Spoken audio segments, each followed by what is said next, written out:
Okay, so now here's something that's completely different. Um, I think some of you noticed that throughout the semester you would sometimes get a dialog box when you had an error, say, in your in a macro or in a when you set up your query for your find record in the subject form. You sometimes got a little pop up that actually looked like it was waiting for data to be put in. What that is that's called a parameter in Access.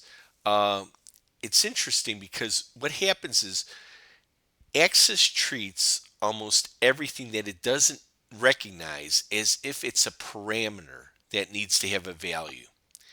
And if it doesn't find that value in an attached control or a value that's in a piece of data that's in a table or coming from a query, then it's going to prompt you for that value. That's what it amounts to. And we can actually leverage that for doing some uh, design and debugging of what we're doing. I don't like to use them on a regular basis. I don't like to deliver them as part of an application, these little pop-up parameters, but they do serve a nice little purpose. They don't give you a lot of information on the screen, but again, when you're trying to build something and test it out before you do a lot of work on really making it nice and customized, it's a nice way to do it. So several years back, I was asked by a group at Spirit, one of the legal groups, if I could build them a method where they could go out and find incidents of a certain string in fields. Okay, and that string could have been anything. Okay, these guys are doing contract work and they needed to look up certain words and say how many times did they pop up. Okay, uh, which is interesting. You're not just looking for a single time that's going to happen. You're going to look for it for multiple times. Um, and I thought, well, that's an interesting one. They really wanted me to do it in Excel, and I got it to work in Excel. But I thought, boy, that'd be a really nice function to do, just to have in a database that they in the future. And as it is, I was able to develop a database for them, and they use that now instead of the spreadsheet. But anyway, there's this one in here called S03-E08 string count with parameter query. And we're going to open that one up and I'll show you how I did this. So this is going to be, now this is really quick and dirty. All right. There's not a lot in here. I just want to show you the concept basically. But here I've got a table called big text.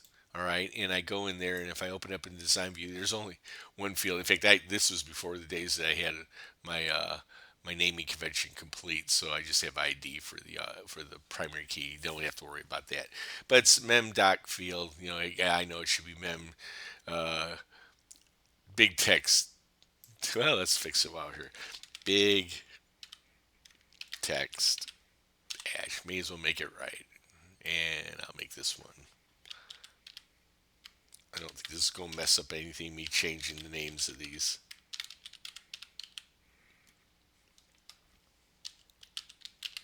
Okay. Yeah.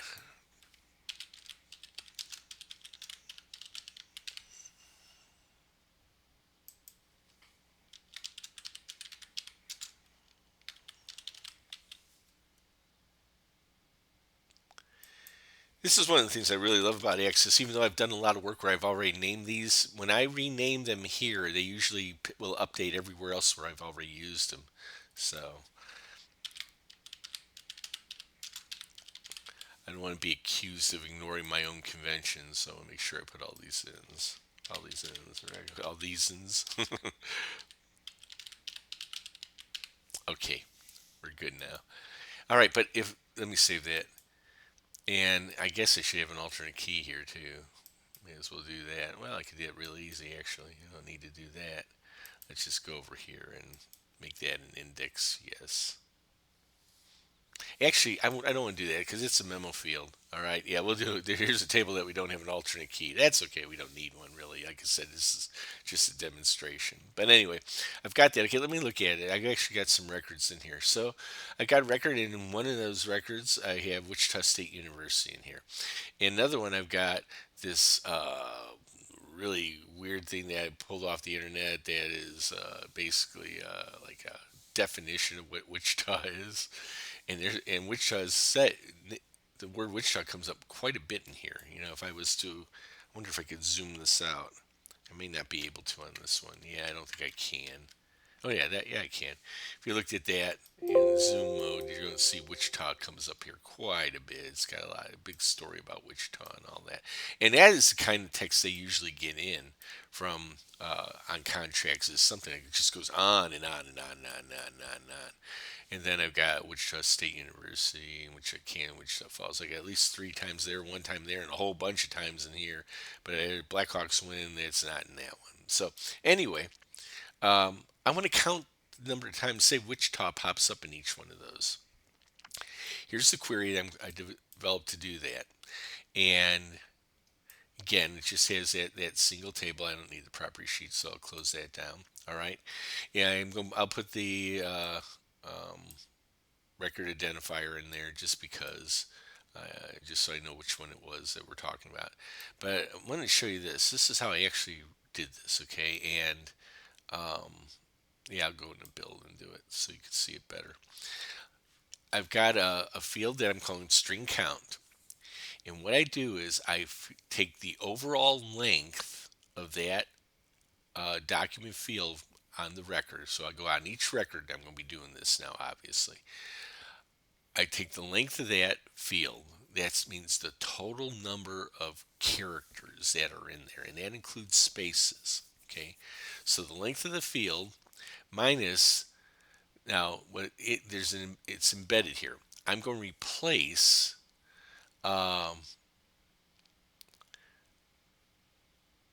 Let's see if I remember this right. I'm going to replace. That's it. I'm going to replace whatever in this field. I'm going to replace it with a blank, whatever I'm searching for. Okay. Now see this thing that says search for? It looks like a field because it's got those square brackets, but I have no field named search for. What's going to happen when Axis tries to run this function? It doesn't know what that is, and it's going to prompt me. It's going to have a little dialog box that pops up on the screen that says search for question mark, and then it'll have a thing, and I can type in whatever I want to search for. So if I type in Wichita, then what it'll do is it'll go back basically. Now it's not going to physically replace these things in the database, okay? It's just going to replace it in memory, okay? What it's going to do is it's going to take the text that's in this field, put it in memory, search for Wichita, and wherever it finds Wichita, it's going to replace it with nothing, okay? It's basically going to remove it from there, all right? And then it's going to figure out the overall length of that. So that when I've got the length of this one minus the length of that one, what that is, the difference is all the characters of whatever I typed in, wherever it found it, have been removed. That's the difference. Okay, so for Wichita, Wichita, 7 characters. If it was in there one time, let's say I had a length of 50 and I had Wichita in there one time, now it's going to be 43. So what I'm going to get here is this minus this, I'll have 7. I'll know it was in there 7. I took 7 characters out.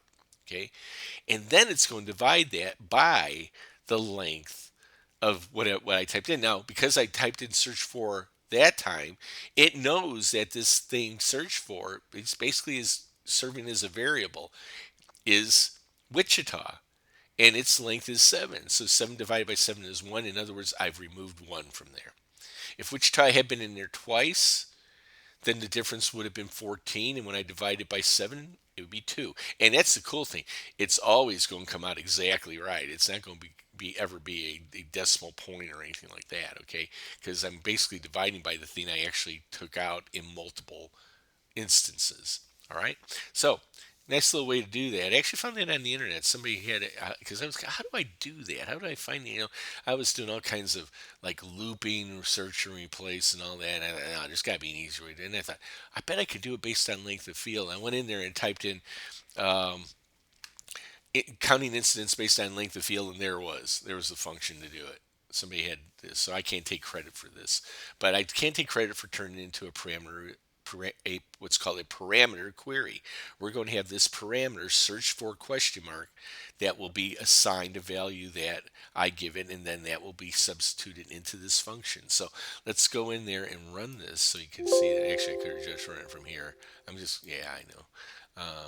By the way, I wanted to compact and repair this because I did some work on this before I start running the video. Okay, so I'm just going to run this query now. I double click on it and see what it did. Search for. I'm going to say Wichita.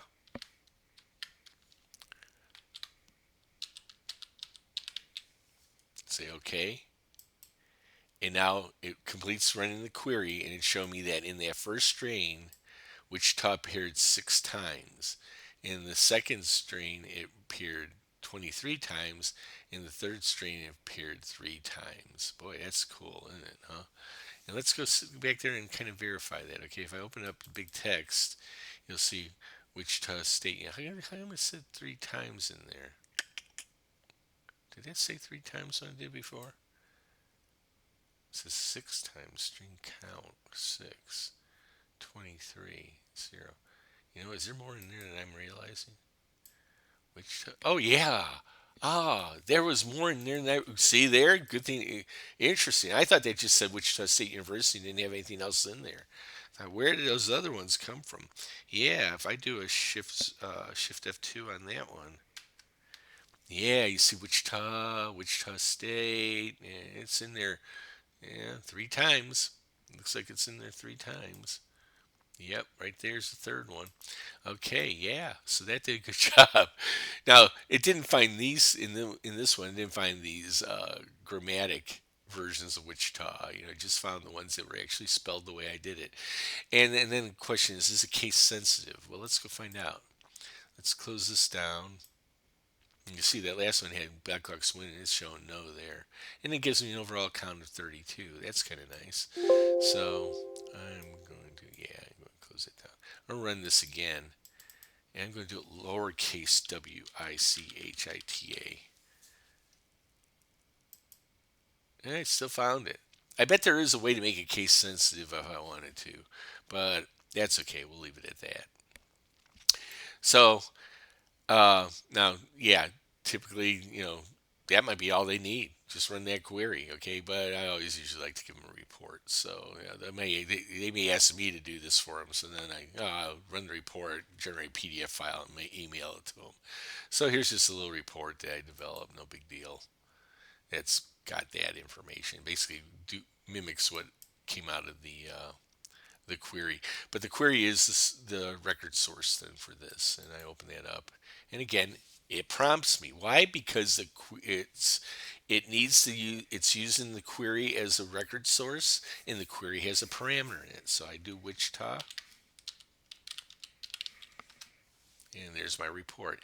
Now, I would probably write, what was used as the parameter on this, obviously, if I was developing a report. I wonder how I could do that really quick. I wonder if that would come across as. I wonder if that comes across. Let me look at that really quick. Designing as I'm teaching here. I don't think that comes across. Yeah, string count. It comes across as a function. Oh, okay. Yeah. So I could do that. I think I could reference that. Let's go and let's just do this for fun. Um, I'll put it in the header. I could. By the way, I could have put this all in the details section. It's not going to be that big. But I'll put this stuff in the header for now. Pull it down, and I'm going to put a little text box in here. And I know I get a label on that too. I should. Well, where is the label? Where'd it go? Well, it's probably in there and I can't see it. Let's try moving all this over a little bit. I think I told you could do this, and then it picks it all, and I can move it all over. I bet you, is that a label right there? Yeah, it is. There we go. Well, boy, it's not letting me write. do it independently of the other one, though, is it? Why it's doing that? Let's go like that. There it goes. I just couldn't grab it very well. I'm going to say string or something like here. String. And then I'll make this like this. I'll make sure I post this one out there when I'm done here. So you've got all these additions that I made right now. All right, so now I want to bound that then, and it's showing string count because string count is the field from the query that it's bound to. So I want to bound this to string count. So open up this property sheet, go to control source, bound it to string count. Okay, and this is going to work because it's going to prompt me before it even opens up the report, right? And then it will have that value associated to string count, and then this will all be in there. So move that down a little bit. Okay, there we go. Let's try that.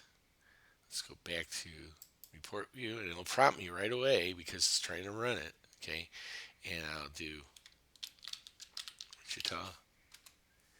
And put 6 there. That's right. It's going. That is bound to. Oh, that's this. So how do I get the? I have to think about this a second. How would I get?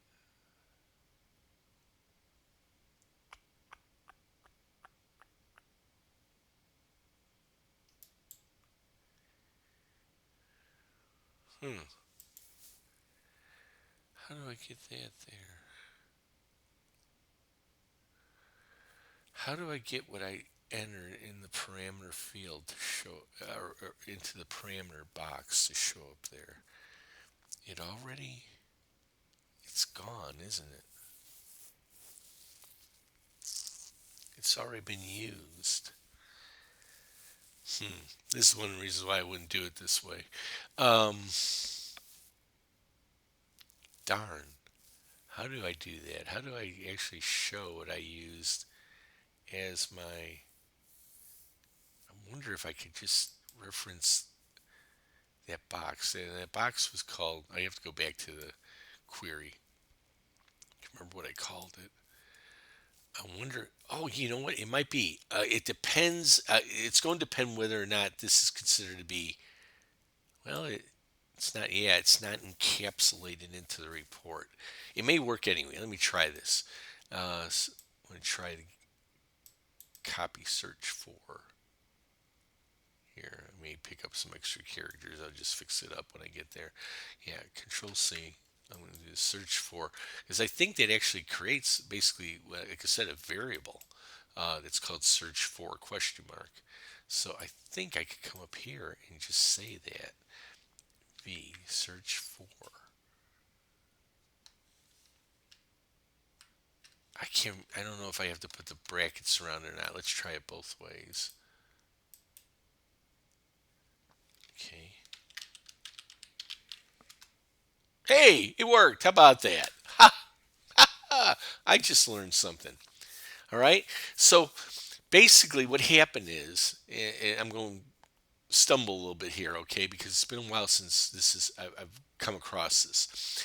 What's happened is that query is still active in the background, even though it ran. It's still there because it's the source of this report. And when I entered Wichita, it assigned it to something that it's calling in the background a variable, really, that's called search for question mark. So that if I use that again anywhere else right now in the report, it's been assigned a value. It's been assigned Wichita. So that's very cool, isn't it? We're not really storing that value anywhere. It's actually just stored in memory right now. I close this down and I run it again for some. Maybe I do. Let's do the most common word in the English language, right? The. And look at how many times the comes up. But you see the got assigned here. That's really swift. I love that.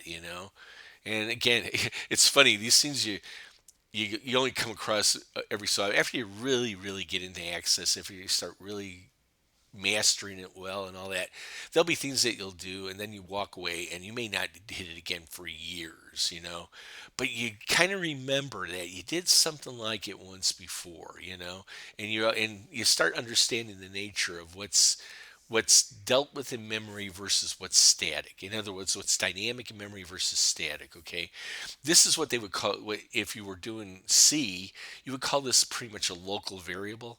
That value is tied to a variable called um, search. What did I call it again? I can't remember what I called it now. Uh, is it text search? No, search for question mark. Okay, there's actually a variable right now called search for question mark where it's waiting for me to assign a value to it because it was not assigned anywhere else. It was not assigned through a macro. It was not. Now it's not truly. Yeah, it is. It is truly a variable, but it's a local variable. It's local right now to the thing that's running right now. When the thing that's running right now goes away, it goes away too.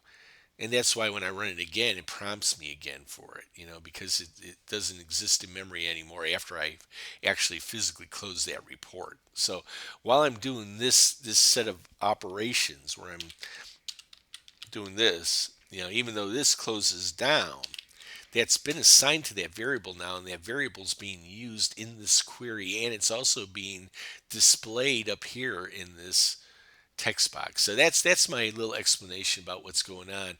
When this closes down, now that variable search for question mark is gone. It's not in memory anymore. If I tried to reuse it right now, nothing would come up. All right. That's why when I run this again, it doesn't bypass it. It's asking me for it again because it isn't assigned anymore. Pretty slick, huh?